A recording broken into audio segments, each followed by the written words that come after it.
নমস্কার, আপনারা শুনছেন মিস্ট্রি হাউস। আজ শুনবেন আগাথা ক্রিস্টির লেখা দ্য ডিসঅ্যাপিয়ারেন্স অফ মিস্টার ডেভেনহাইম কাহিনী অবলম্বনে অন্তর্ধান রহস্য।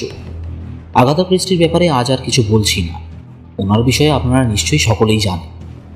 আজকের গল্পটা নিয়ে আসার আমার কাছে দুটো কারণ রয়েছে। এক, এই গল্পটা এর আগে কখনো কোনো চ্যানেলে আসেনি, এবং দুই, এখানে এরকুল পোয়ারোকে দেখা গিয়েছে একটু অন্য ভঙ্গিতে, অনেকটা শার্লক হোমসের মতো।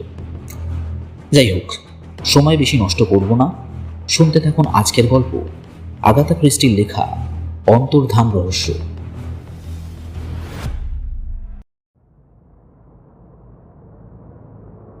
চায়ের টেবিলে আমি আর পোয়ারো তখন আমাদের পুরনো বন্ধু স্কটল্যান্ড ইয়ার্ডের ইন্সপেক্টর জ্যাপের জন্য অপেক্ষা করছিলাম। তার আগমনের অপেক্ষায় অধীর হয়ে বসে বসে মাছি তাড়াচ্ছিলাম আমি। পোয়ারো তখন আমাদের ল্যান্ডলেডি দিয়ে যাওয়া চায়ের কাপ আর প্লেটগুলো ঠিকমতো সাজিয়ে সাজিয়ে রাখছিল। আমাদের ল্যান্ডলেডি চায়ের পাত্রগুলো টেবিলে রাখেন না, বলা ভালো ছুঁড়ে মারে। পোয়ারো ধাতব টি পটটায় মুখের ভাব দিয়ে একটা রুমাল নিয়ে ঘষে ঘষে বেশ চকচকে করে তুলল। চায়ের কেটলিটা তখন ফুটছে। পাশে রাখা একটা সসপ্যানে ভর্তি রয়েছে গাঢ় মিষ্টি চকলেট। এই সময় নিচতলা থেকে বাড়ির দরজায় টোকা মারার শব্দ কানে এলো আমাদের, এবং তার কিছুক্ষণ পরেই ঘরে এসে প্রবেশ করল জ্যাপ।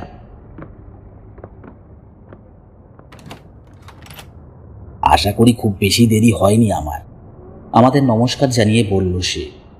সত্যি বলতে গেলে আমি মিলারের সাথে কথা বলছিলাম, মানে সেই লোকটা যার উপর ডেভেনহাইম কেসের দায়িত্ব দেওয়া হয়েছে। আমার কান খাড়া হয়ে উঠল।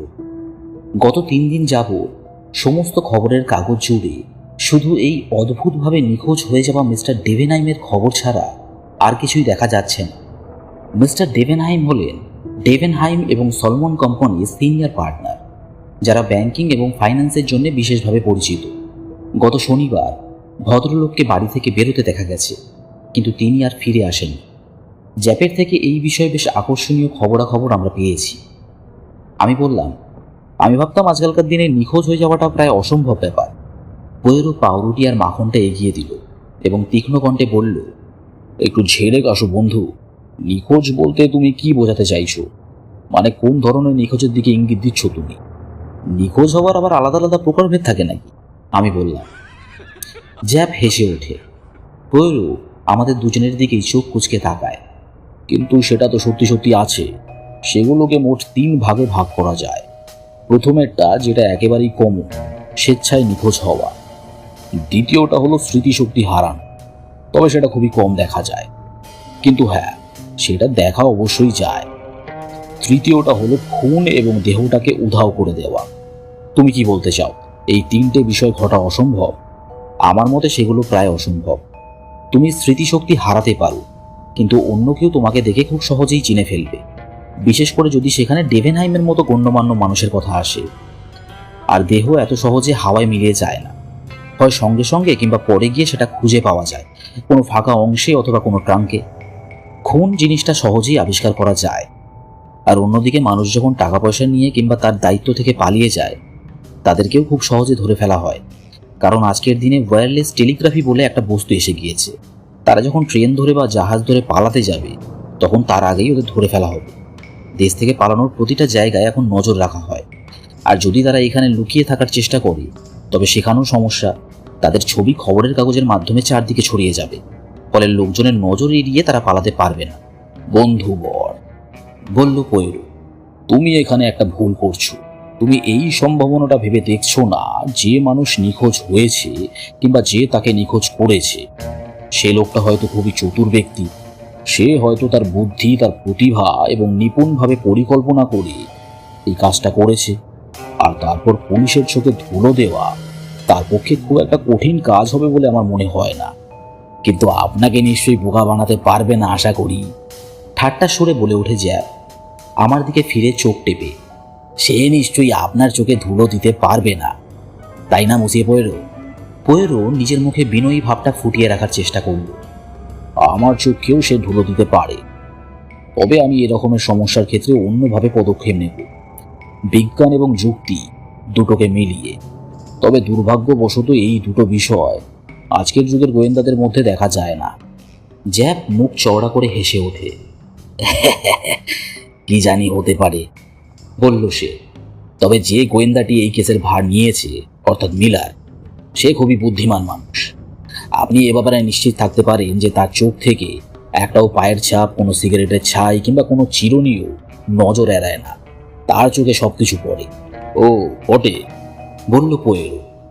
লন্ডনের পাখিদের চোখ থেকেও কিছু এড়ায় না, কিন্তু তাই বলে আমি সেই পাখিকে বলতে পারি না মিস্টার ডেভেনহাইমের নিখোঁজ হয়ে যাবার কেসটা সমাধান করে দিতে।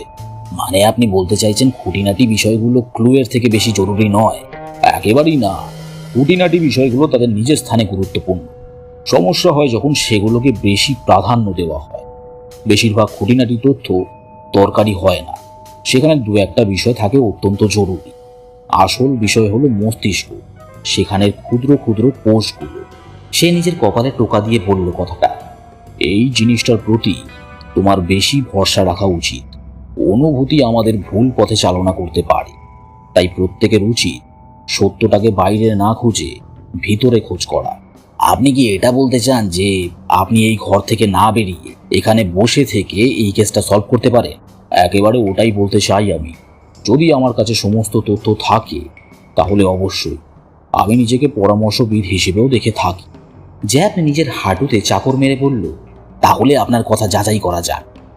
আমি বাজি ধরছি আপনি 1 সপ্তাহের মধ্যে মিস্টার ডেভেনহাইমকে জীবিত বা মৃত অবস্থায় খুঁজে বের করতে পারবেন না। পোয়েরো কিছু একটা ভাবল। বেশ, আমি রাজি। তোমরা ইংরেজরা খেলা জিনিসটা খুব পছন্দ করো। এবার তাহলে আমাকে বিষয়টা খুলে বলো। গতকাল শনিবার মিস্টার ডেভেনহাইম রোজকার মতো 12:40-এ ভিক্টোরিয়া থেকে চিংসাইড যাওয়ার ট্রেনে উঠে পড়েন। লাঞ্চের পর উনি বাগানে হাঁটাহাঁটি করেন এবং মালিককে কাজের নির্দেশনা দেন। সকলেই বলেছে তার আচরণ ছিল একেবারে স্বাভাবিক।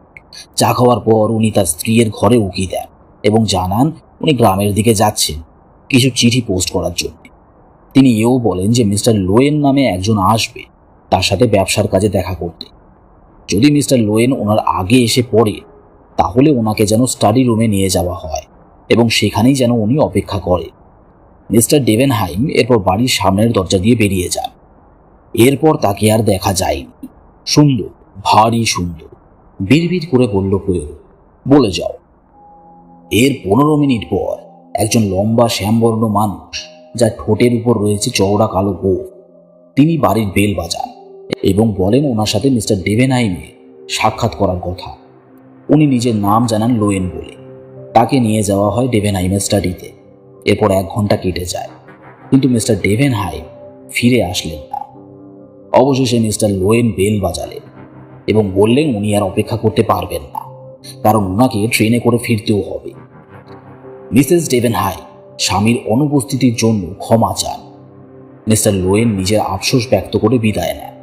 তো সকলে যেমনটা জানে, মিস্টার ডেভেনহাইম আর ফিরে আসেন। গত রবিবার সকালে পুলিশের কাছে খবরটা পৌঁছায়, কিন্তু তারা এই পরিস্থিতির কোনো মানে খুঁজে পায় না। মিস্টার ডেভেনহাইম যেন হাওয়ায় মিলিয়ে গিয়েছে। উনি পোস্ট অফিসেও যান, কিংবা কেউ তাকে গ্রামের দিকে আসতেও দেখেনি। ওনার নিজের গাড়িটাও তার গ্যারেজেই পড়ে। স্টেশনের কর্মচারীরাও নিশ্চিত উনি ট্রেনেও চড়েন। যদি উনি কোনো গাড়ি ভাড়া করে কোথাও যেতে, তাহলে সেই ড্রাইভার এতক্ষণে তার খবর নিশ্চয়ই দিয়ে দিত, কারণ ওনাকে খুঁজে দেওয়ার জন্য প্রচুর টাকা পুরস্কার ঘোষণা করা হয়েছে। তবে হ্যাঁ, অ্যান্ডফিল্ডের দিকে একটা রেসের মিটিং হচ্ছে। সেখানে স্টেশন ধরে যদি উনি হেঁটে থাকে তাহলে লোকের ভিড়ে উনি লোকচক্ষুর আড়ালে থাকতে পারবেন। কিন্তু এরপর ওনার ছবি এবং দৈহিক বর্ণনা সমস্ত খবরের কাগজ জুড়ে ছড়িয়ে পড়েছে চারদিকে। তারপরেও কারো থেকে কোনো খবর আসেনি আমাদের কাছে। আমাদের কাছে সমগ্র দেশ থেকে প্রচুর চিঠি এসেছে, কিন্তু সেসব থেকেও কিছু ক্লু পাইনি আমরা। সোমবার সকালে আরও একটা অবাক করার মতো কাণ্ড ঘটে। মিস্টার ডেভেনহাইমের স্টাডিতে পর্দার পিছনে একটা দেরাজ রয়েছে। সেটাকে ভেঙে তার মধ্যেকার সমস্ত কিছু চুরি করেছে কেউ। জানলার পর্দাগুলো খুব সুন্দরভাবে টাঙিয়ে রাখা ছিল, যার থেকে বোঝা যাচ্ছে চোর সাধারণ কেউ ছিল না। তবে যদি না ঘরের কেউ সেগুলো পরে এসে ঠিক করে যায়।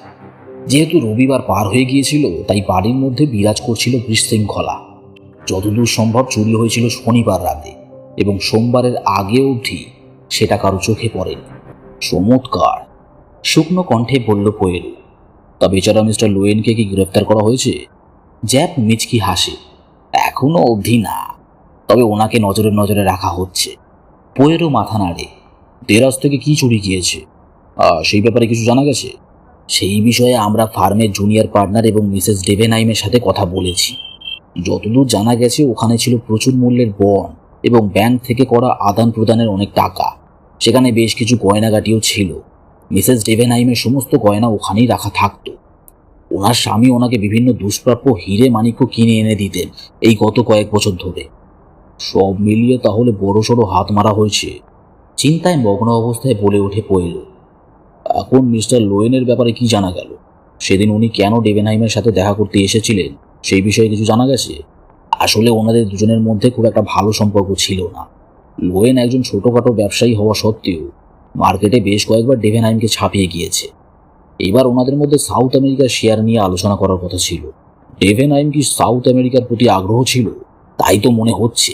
মিসেস ডেভেনহাইম জানিয়েছেন ওনার স্বামী গত বছর শরতের দিকে বুয়েনস আইরিসে কাটিয়েছে। পরিবারে কোনো সমস্যা ছিল কি? মানে স্বামী আর স্ত্রীর সম্পর্ক কেমন ছিল? এক্ষেত্রে আমি বলবো ওনার ব্যক্তিগত জীবন ছিল খুবই নির্ভেজাল এবং শান্তিপূর্ণ। মিসেস ডেভেনহাইম একজন সাদাসিধে এবং শান্ত স্বভাবের মহিলা। তাহলে সেখানে রহস্যের সমাধান খুঁজে লাভ নেই আমাদের। ওনার কোনো শত্রু ছিল কি? অর্থনৈতিক দিক থেকে ওনার প্রচুর প্রতিদ্বন্দ্বী রয়েছে এবং যে সমস্ত মানুষকে উনি টেক্কা দিয়ে এগিয়েছেন তাদের বেশিরভাগই ওনাকে ভালো চোখে দেখত না। কিন্তু তাদের কেউই ওনাকে আঘাত করার কথা চিন্তা করেছিল বলে মনে হয় না। যদি কেউ করে থাকে তাহলে দেহটা গেল কোথায়? একেবারে ঠিক কথা। হেস্টিংস যেমনটা বলছিল, মৃতদেহ একসময় ঠিক আলোর মাঝে এসে পড়বেই। যাই হোক, একজন মালি আমাদের জানিয়েছে সে নাকি গোলাপের বাগানের দিকে, যেটা বাড়ির এক ধারে, সেখানে কারো ছায়া মূর্তি সে দেখেছিল। স্টাডি রুমে লম্বা বড় ফরাসি জানলাটা দিয়ে গোলাপের বাগানটা দেখা যায়। মিস্টার ডেভেনহাইম মাঝে মাঝে সেটা ব্যবহার করতেন ঘরে প্রবেশ করা বা বেরিয়ে যাবার জন্যে, কিন্তু মালিটি তখন অনেকটা দূরে ছিল। সে ঠিক করে বলতেও পারেনি ওটা ওর মনিব ছিল নাকি অন্য কেউ। আর তখন ঘড়িতে কটা বাজে সেই বিষয়ে সে নিশ্চিত নয়। সম্ভবত 6টার আগেই হবে সময়টা। আর মিস্টার ডেভেনহাইম কখন বের হন বাড়ি থেকে? 5:30টার দিকে কিংবা তার একটু পরে। গোলাপের বাগানের ওপারে কি রয়েছে? একটা ঝিল। সেখানে কোনো বোট হাউস আছে? হ্যাঁ, ওখানে কিছু কাঠের টুকরো রাখা আছে। বোধহয় আপনি আত্মহত্যার কথাই ভাবছেন মসিয়ে পোয়েরো। তো আপনাকে বলতে দ্বিধা নেই, মিলার কাল সেখানে যাবে ঝিলটাকে খুঁজে দেখতে। তাহলে তো বুঝতেই পারছেন মিলার কি রকমের বুদ্ধি নিয়ে চলে। পোয়েরো হাসল, আমার দিকে তাকিয়ে বলল, হেস্টিংস, খবরের কাগজটা একটু দাও দেখি আমায়। যদি আমার ঠিক করে মনে থাকে তাহলে ওখানে নিখোঁজ হয়ে যাওয়া মানুষটির একটা পরিষ্কার ছবি দেওয়া রয়েছে। আমি উঠে গিয়ে কাগজটা নিয়ে আসি ওর কাছে। পোয়েরো ছবিটাকে ভালো করে পরীক্ষা করে দেখে। ওনার চুল বেশ লম্বা এবং কোঁকড়ানো, ঘন গোঁফ রয়েছে এবং ছুচালো দাড়ি, সেই সাথে ঘন ভুরু। ওনার চোখের মনি কি কালো রঙের? হ্যাঁ। ওনার চুল আর দাড়ির রং কি ধূসর বর্ণ ধারণ করেছিল? জ্যাপ মাথা নাড়ায়। হ্যাঁ হ্যাঁ। তো মসিয়ে পোয়েরো, আপনার কি মনে হয় ব্যাপারটা একেবারেই জলের মতো পরিষ্কার, তাই না? সত্যি বলতে গেলে সবকিছু একেবারেই ধোয়াটে। জ্যাপকে দেখে বেশ সন্তুষ্ট মনে হলো। এর ফলে আমার মনে আরো বেশি আশা জাগছে কেসটা সলভ করার। বলল পোয়েরো, হ্যাঁ, আমার মতে যখন কেসটা পরিষ্কার বোঝা যায় না সেটা একটা ভালো দিক। যদি বিষয়টা পরিষ্কার মনে হয় তাহলে কিছু একটা ভুল নিশ্চয়ই আছে সেখানে। কেউ হয়তো ইচ্ছে করে সেটা আমাদের দেখাতে চায়। জ্যাপ হতাশার সাথে নিজের মাথা নাড়ে। সবার চিন্তাধারা আলাদা হয়, তবে আশা রাখি আপনিও পরিষ্কার দেখতে পাবেন। আমি দেখি না, পোয়েরো বিড়বিড় করল। আমি নিজের চোখ বন্ধ করি আর ভাবি। জ্যাপ দীর্ঘশ্বাস ছাড়ে। আপনার কাছে চিন্তা করার জন্য এখন 1 সপ্তাহ মতো রয়েছে। আর এই কেসে যা যা অগ্রগতি হবে সেই বিষয়ে নিশ্চয়ই তুমি আমায় এসে জানাবে, অর্থাৎ ইন্সপেক্টর মিলারের হার্ড ওয়ার্ক এবং প্রখর দৃষ্টির অগ্রগতি। একেবারে, সেটাও চুক্তির একটা অংশ।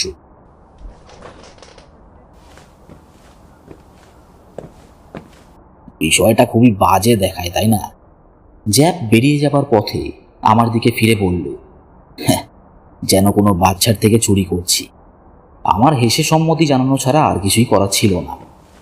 ঘরে ফিরে আসার পরেও আমি হাসছিলাম। তাহলে আমাকে দেখা মাত্র বলে ওঠে পোয়েরো, তুমি তবে পোয়েরোকে নিয়ে তামাশা করছো। সে নিজের আঙুল তুলে নাড়ালো। তুমি তাহলে তার বুদ্ধির উপর বিশ্বাস করো না। তা বন্ধু, এত তাড়াতাড়ি বিভ্রান্ত হয়ে পড়ো না। চলো এই সমস্যাটা নিয়ে নিজেদের মধ্যে আলোচনা করা যাক। হ্যাঁ, আমি মানছি বিষয়টা অসম্পূর্ণ, কিন্তু এখানে যথারীতি কিছু আকর্ষণীয় দিক ফুটে উঠেছে। ঝিলটা, বললাম আমি। ঝিলটার থেকেও বড় বিষয় হলো বোট হাউসটা। আমি আর চোখে চাইলাম পৈরোর দিকে। সে তার নিজস্ব রহস্যময় ভঙ্গিতে তখন হাসছে।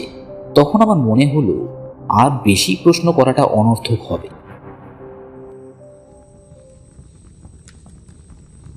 পরের দিন সন্ধ্যের আগে অবধি জ্যাপের থেকে কোনো খবর এলো না। রাত 9টার দিকে সে এসে ঢুকলো ঘরে। আমি তার মুখ দেখেই বলতে পারি তার কাছে শোনাবার মতো বড়সড় খবর আছে।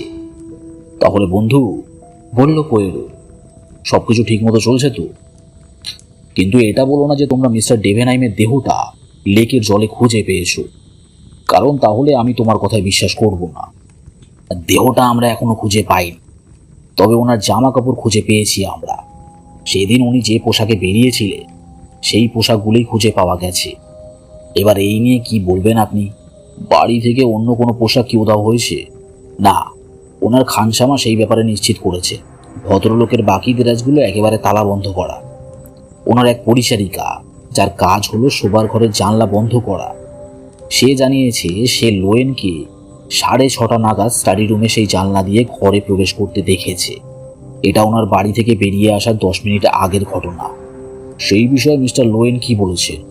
প্রথমত স্টাডি রুমে যাওয়ার বিষয়টাকে উনি পুরোপুরি অস্বীকার করেছে, কিন্তু পরিচারিকাটি একেবারে নিশ্চিত। ফলে পরে গিয়ে উনি স্বীকার করে যে উনি শুধু বাগানে গিয়েছিলেন গোলাপ ফুলগুলো দেখার জন্য। খুবই খারাপ একটা অজুহাত। এখানে ওনার বিরুদ্ধে আরও প্রমাণ রয়েছে। মিস্টার ডেভেনহাইমের আঙুলে সবসময় হিরে বসানো সোনার আংটি পরা থাকত। বিলি কেলেট নামক এক ছিচকে চোর সেটা লন্ডনের এক দোকানে বন্ধক দিতে গিয়েছিল। ওকে পুলিশের সকলেই প্রায় চেনে, এবং একজন বুড়ো লোকের ঘড়ি চুরি করার জন্যে 3 মাস জেলও খেটেছে সে। যতটা জানা গেছে সে এর আগেও আরও 5 জায়গায় এটা বন্ধক দেওয়ার চেষ্টা করেছিল। শেষে ওখানে গিয়ে জমা দেয়। এরপর সেই টাকায় মদ খেয়ে একজন পুলিশের সাথে ঝগড়া বাঁধিয়ে ফেলে, তারপর গ্রেফতার হয়। আমি মিলারের সাথে বাউ স্ট্রিটে গিয়েছিলাম এবং তার সাথে দেখা করি। সে তখন সংযত অবস্থায় ছিল। আমরা তখন থেকে খুনের দোষে ফাঁসি হয়ে যাবার ভয় দেখাই। তারপর সে আমাদের এই কাহিনীটা বলে, এবং এটা ভারী বিস্ময়কর। সে শনিবার অ্যান্ডফিল্ডের রেসের মাঠে ছিল, সম্ভবত চুরি করার মতলবে। ওর দিন খারাপ যাচ্ছিল সেদিন। হাঁটতে হাঁটতে সে চলে আসে চিং সাইডের দিকে এবং গ্রামে ফিরে যাওয়ার আগে ঠিক করে এখানে বসে একটু বিশ্রাম নেবে। এই সময় সে একটা লোককে সেদিকে হেঁটে আসতে দেখে। কালো গায়ের রং, চওড়া গোঁফ এবং অনেকটা শহুরে ভদ্রলোকেদের মতো। কেলেট বসেছিল কিছু পাথরের আড়ালে। লোকটা এপাশ ওপাশ তাকায় কেউ আছে কিনা দেখার জন্য, এবং ছোট কিছু একটা বস্তু সীমানার উপরে ছুঁড়ে ফেলে দেয়। তারপর উনি হেঁটে চলে যান স্টেশনের দিকে। সেই বস্তুটা মাটিতে পড়ে ঠং করে একটা শব্দ তোলে, যেটা শুনে কেলেটের মনে কৌতূহল জাগে। সে যায় বিষয়টা যাচাই করতে এবং খুঁজে পায় আংটিটা। এই হলো কেলেটের কাহিনী। আর স্বাভাবিকভাবে মিস্টার লোয়েন এই কাহিনী অস্বীকার করেছে। আর অন্যদিকে কেলেটের মতো মানুষের কথায় কেউ বিশ্বাস করবেও না। এটাও সম্ভব কেলেটের সাথে মিস্টার ডেভেনহাইমের রাস্তায় দেখা হয়। সে তাকে ছিনতাই করে এবং খুন করে দেহ উধাও করে দেয়। পৈরো নিজের মাথা নাড়ে। বিষয়টা ভারী অসম্ভব মনে হচ্ছে বন্ধু। দেহটা লুকিয়ে ফেলা তার পক্ষে কোনোভাবেই সম্ভব ছিল না। দ্বিতীয়ত, দোকানে গিয়ে সেটাকে বন্ধক রাখা থেকে বোঝা যায় সে খুনটা করেন। তৃতীয়ত, চোরেরা সচরাচর খুন করে থাকে না। আর তাছাড়া গত শনিবার থেকে সে জেলের মধ্যে রয়েছে। ফলে এতটা নিখুঁতভাবে লোয়েনকে বর্ণনা করাও তার পক্ষে প্রায় একটা কাকতালীয় বিষয়ের মতো। জ্যাপ মাথা নাড়ায়। আপনার কথা বোধহয় ঠিক, আর জিউরিরাও একজন অপরাধীর কথায় বিশ্বাস করবে না। কিন্তু আমি ভাবছি লোয়েন এতটা বোকামি করে আংটিটা ফেলতে গেল কেন? পৈরো দীর্ঘশ্বাস ছাড়ে। যখন সেটা কাছাকাছির মধ্যে খুঁজে পাওয়া গেছে, সেক্ষেত্রে এটাও তো হতে পারে যে ডেভেনহাইমের কাছ থেকেই সেটা পড়ে গিয়েছিল। কিন্তু সেটাকে আঙুল থেকে খোলারই বা কি দরকার ছিল তার? আমি জিজ্ঞেস করলাম। কোনো কারণ থাকতেও পারে, বলল জ্যাপ। আপনি কি জানেন, সেই ঝিল থেকে কিছুটা এগোলে একটা গেট রয়েছে, যেটা সোজা চলে গেছে পাহাড়ের দিকে। সেখানে গেলে একটা চুনের ভাটি দেখা যায়। তাই নাকি? আমি বলে উঠি। তুমি বলতে চাও যে চুনের ভাটি দেহটাকে নিঃশ্বাস করে দিলেও ধাতুর তৈরি আংটিটা গলাতে পারেনি? একেবারে তাই। কি সাংঘাতিক কাণ্ড! আমরা দুজনেই তাকালাম পৈরর দিকে। তাকে দেখে মনে হলো সে গভীর চিন্তার মধ্যে রয়েছে। কিছু নিয়ে জোরালোভাবে চিন্তা করলে ওর ভুরুটা এরম কুঁচকে যায়। আমি নিশ্চিত ওর তুখর মস্তিষ্ক এখনই একটা গুরুত্বপূর্ণ কিছু ব্যাখ্যা করতে চলেছে। আমাদের বেশি অপেক্ষা করতে হলো না। একটা বড় করে দীর্ঘশ্বাস ছেড়ে সে একটু আরাম করে বসে জ্যাককে জিজ্ঞেস করলো, তুমি কি বলতে পারবে মিস্টার এবং মিসেস ডেভেনহাই দুজনে একই ঘরে ঘুমাতেন কিনা? প্রশ্নটা এতটাই অপ্রাসঙ্গিক ছিল যে আমরা দুজনেই ওর দিকে তাকিয়ে থাকি। জ্যাক তারপর হেসে বলল, এ কি মসিয়ে পড়ল, আমি ভাবছিলাম আপনি চমকে দেবার মতো কিছু বলবে। এরকম কিছু আমি আশা করি। ব্যাপারটা জানতে পারবে তুমি? দৃঢ়ভাবে জিজ্ঞেস করলো পোয়েরো। নিশ্চয়ই নিশ্চয়ই, যদি আপনার জানার এত ইচ্ছা থাকে। ধন্যবাদ বন্ধু, তাহলে খুবই উপকৃত হব। জ্যাপ ওর দিকে আরো কিছুক্ষণ তাকিয়ে রইল, কিন্তু পোয়েরো যেন আমাদের বিষয়ে ভুলেই গিয়েছে। জ্যাব আমার দিকে তাকিয়ে দুঃখের সাথে মাথা নাড়ল, বিড়বিড় করে বলল, বেচারা বুড়ো মানুষটা, এই যুদ্ধ ওনার পক্ষে একটু বাড়াবাড়ি হয়ে গেছে মনে হয়। তারপর নিঃশব্দে বেরিয়ে যায় সে। পোয়েরো তখন তার দিবা স্বপ্ন দেখে চলেছে। আমি আমার লেখালেখির কাজ শুরু করে দিলাম। কি কাজ করছো বন্ধু? ওর কথায় আবার আমার মন যায় ওর দিকে। ওকে দেখে এখন তৎপর এবং প্রাণবন্ত মনে হচ্ছে। এই কেসের কিছু মুখ্য দিকগুলো নিয়ে লেখালেখি করছি। তাহলে অবশেষে তুমি নিয়ম অনুযায়ী কাজ করছো, অনুমোদনের সাথে বলে ওঠে পোয়েরো। আমি নিজের তৃপ্তির ভাবটা লুকিয়ে বললাম, পড়ে শোনাবো তোমাকে? শোনাও। আমি নিজের গলা পরিষ্কার করে নিই। 1. সমস্ত প্রমাণ ইঙ্গিত দিচ্ছে লোয়েন হলেন সেই ব্যক্তি যিনি দেরাজ ভেঙে সবকিছু হাফিস করেছেন। 2. ডেভেনহাইমের বিরুদ্ধে তার মনে ক্ষোভ রয়েছে। 3. প্রথম জবানিতে সে মিথ্যে বলেছিল যে স্টাডি রুম ছেড়ে সে বের হয়নি। 4.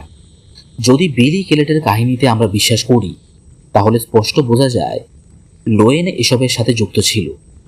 আমি থামলাম। তাহলে প্রশ্ন করলাম। আমি নিশ্চিত সমস্ত গুরুত্বপূর্ণ ব্যাপারগুলো আমি ধরতে পেরেছি। হতাশা নিয়ে আমার দিকে তাকায় পড়ল এবং ধীরে ধীরে নিজের মাথা নাড়ে। বন্ধু, তুমি গুরুত্বপূর্ণ বিষয়টাই লক্ষ্য করোনি। সেই সাথে তোমার যুক্তির মধ্যেও ভুল ত্রুটি রয়েছে। কিভাবে?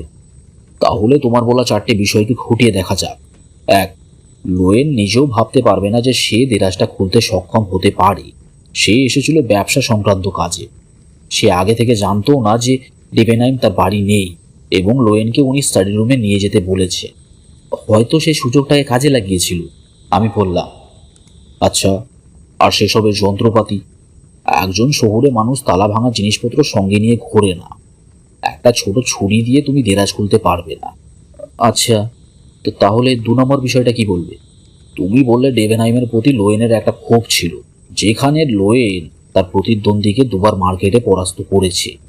সাধারণত তুমি যাকে 2বার এইভাবে পরাস্ত করবে তার প্রতি কোনো ক্ষোভ তোমার মনে থাকবে না। এটা উল্টো দিক দিয়ে হওয়া সম্ভব। যদি কারো কোনো ক্ষোভ থেকে থাকে, তাহলে সেটা ওনার প্রতি ডেভেনহাইমের থাকবে। তুমি এটা তো মানবে যে সে স্টাডি রুম না ছেড়ে যাবার বিষয়ে মিথ্যে বলেছিল? অবশ্যই, কিন্তু এক্ষেত্রে হতে পারে উনি ভয় পেয়ে তেমনটা বলেছিলেন, যেহেতু নিখোঁজ মানুষটার পোশাক ঝিলের ধারে পাওয়া গিয়েছিল বলে। যদিও উনি সত্যিটা বললেই বেশি বুদ্ধিমানের কাজ করতে। আর 4 নম্বরটা? সেটা আমি একমত। যদি কেলেটের কাহিনী সত্যি হয়, তাহলে লোয়েন স্পষ্টভাবে এতে জড়িত। এই কারণেই তো কেসটা আরো বেশি আকর্ষণীয় লাগছে। তাহলে আমি একটা হলেও গুরুত্বপূর্ণ বিষয় ধরতে পেরেছি বলো? হয়তো, কিন্তু তুমি 2টো গুরুত্বপূর্ণ বিষয় মিস করে গিয়েছো, যেগুলোর মধ্যে লুকিয়ে রয়েছে এই সমস্ত রহস্যের চাবিকাঠি। আর সেগুলো কি? 1. মিস্টার ডেভেনহাইমের কয়েক বছর যাবৎ বিভিন্ন গয়না কেনার প্রতি আগ্রহ।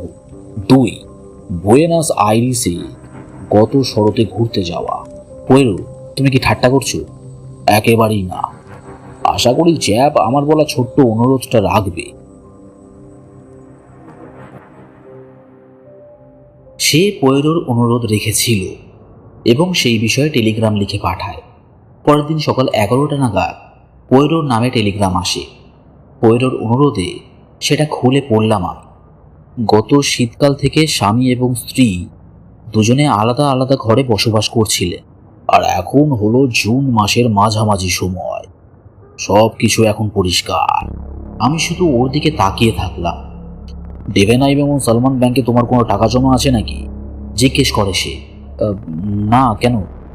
আমি তো বেশ অবাক, কারণ আমি উপদেশ দেব সেখানে কিছু থাকলে তৎক্ষণাৎ তুলে নিতে, তাহলে দেরি হয়ে যাবে। কেন, কি কারণ? আমার বিশ্বাস সেই ব্যাংক কিছুদিনের মধ্যেই দেউলিয়া হতে চলেছে। জ্যাপের কাছে একটা টেলিগ্রাম পাঠানো যাক। আমাকে একটা পেন্সিল আর কাগজ দাও। হ্যাঁ, ডেভেনহাইম ব্যাংকে কোনো টাকা জমা থাকলে সেটা তুলে নেওয়ার উপদেশ দিচ্ছি। হ্যাঁ, এটা নিশ্চয়ই জ্যাপের মনে কৌতূহল জাগাবে। কাল বা পরশুর আগে যদিও কিছুই বোঝা যাবে না। আমার মনে সন্দেহ ছিল, কিন্তু পরের দিন সকালে খবরের কাগজে বড় বড় হরফে ছাপা হলো ডেভেনহাইম ব্যাংক বন্ধ হয়ে গিয়েছে। ব্যাংকের আর্থিক অবস্থায় এরকম হওয়ার কারণ তাদের মুখ্য ফাইন্যান্সিয়ারের নিখোঁজ হওয়া। যখন আমরা সবেমাত্র সকালের খাওয়া শেষ করেছি, এমন সময় এক হাতে খবরের কাগজ আর অন্য হাতে পোয়েরোর টেলিগ্রাম নিয়ে ঘরে প্রবেশ করলো জ্যাপ। টেলিগ্রামটা নিয়ে এসে ঝপাত করে রাখলো টেবিলের ওপর। এত কিছু আপনি জানলেন কি করে? পোয়েরো শান্তভাবে হাসল। আসলে বন্ধু, তোমার থেকে খবরটা পাওয়ার পর আমি একেবারে নিশ্চিত হয়ে গেলাম। শুরু থেকেই আমার মনে হয়েছিল দেরাজ ভেঙে চুরি যাবার বিষয়টা সন্দেহজনক। গয়না, টাকা, মূল্যবান বন সবকিছু সাজিয়ে কে রাখলো সেখানে? এই উত্তরটাও ছিল স্পষ্ট। স্বয়ং মিস্টার ডেভেনহাইম নিজেই এটা করেছে। সম্প্রতি ওনার গয়না কেনার ব্যাপারটা সেই বিষয়টা আরো পরিষ্কার করে দেয়।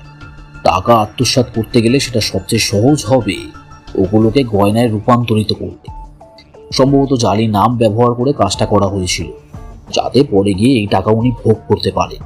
যখন সবকিছু ঠিকঠাক হয়ে গেল, উনি মিস্টার লোয়েনের সাথে একটা অ্যাপয়েন্টমেন্ট রাখলেন। সেই সাথে দেরাজে করে রাখলেন একটা গর্ত। বাড়ির কর্মচারীদের বললেন ভদ্রলোক আসলে তাকে যেন স্টাডি রুমে নিয়ে যাওয়া হয়। এরপর বেরিয়ে গেলেন বাড়ি থেকে। কিন্তু কোথায়? পোয়েরো থামল এবং একটা সিদ্ধ ডিম তুলে নিল হাতে। মুরগিগুলো বিভিন্ন সাইজের ডিম পারে, সত্যি খুবই বিরক্তিকর। দোকানদারগুলোকে সাইজ অনুযায়ী এগুলোকে আলাদা করা উচিত। আরে ডিমের কথা বাদ দিই, অধীর হয়ে বলল চ্যাপ। মুরগি চাইলে চৌকো ডিমও পারতে পারে। আমাদের বলুন, লোকটা বাড়ি থেকে কোথায় গেল?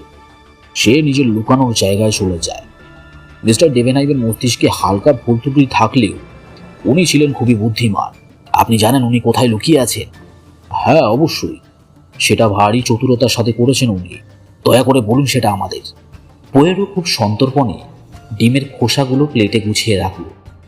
সবকিছু করে সন্তুষ্ট হবার পর সে হাসলো আমাদের দিকে তাকিয়ে। সে কি বন্ধুরা, তোমরা যথেষ্ট বুদ্ধিমান। নিজেকে প্রশ্ন করো, যদি তুমি ওনার জায়গায় থাকতে তাহলে কোথায় গিয়ে লুকাতে? হেস্টিংস, তুমি বল। আমি সম্ভবত লন্ডনের কোথাও লুকিয়ে থাকতাম। যাতায়াতের জন্য ব্যবহার করতাম বাস। ভিড়ের মধ্যে কেউ আমাকে চিনতেও পারত না। পোয়েরো তাকালো জ্যাপের দিকে। আমি একমত নই। আমি সাথে সাথে পালিয়ে যেতাম। নিজের জন্য আগে থেকেই ছোট একটা জাহাজ রেখে দিতাম এবং কেউ জানার আগেই চলে যেতাম কোনো নাম না জানা স্থানে।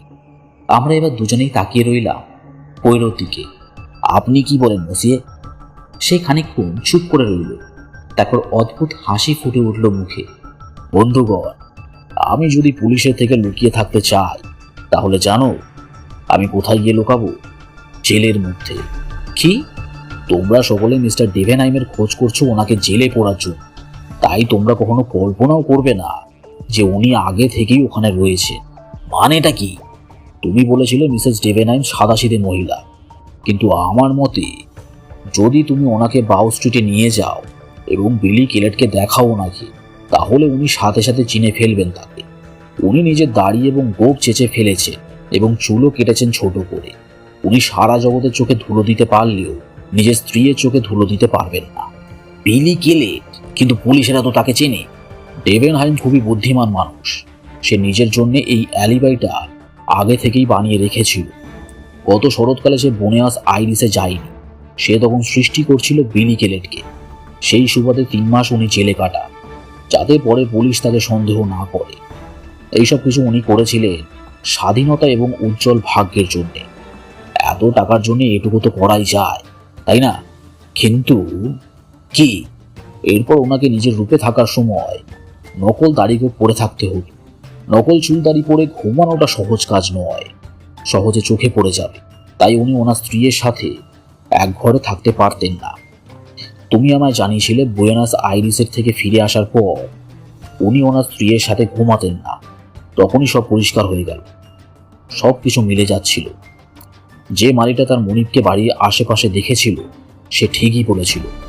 ডেভেনাইম নিজের বোট হাউসে ছিল, নিজের অন্য সাজের পোশাক রাখা ছিল সেখানে।